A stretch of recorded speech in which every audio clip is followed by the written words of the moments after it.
Number 10. Okay, without using calculator, work out.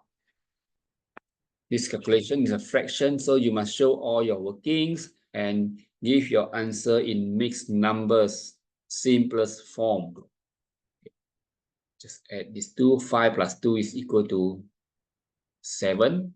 Okay, and then you just focus on the fraction. So 11 over 12 plus 1 over 4. That should equal to your times 3 times 3. You get 11 over 12 plus 3 over. So you get 14 over 12. You change this, you get 14 over 12 is also equal to 1,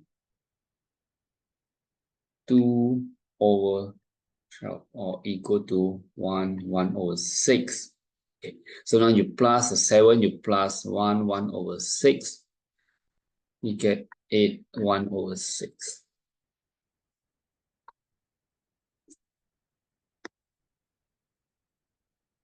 So that's all. So remember, practice is the key, and good luck with your studies. And if you feel that this video helped you, and please subscribe, and I'll see you again. Bye bye.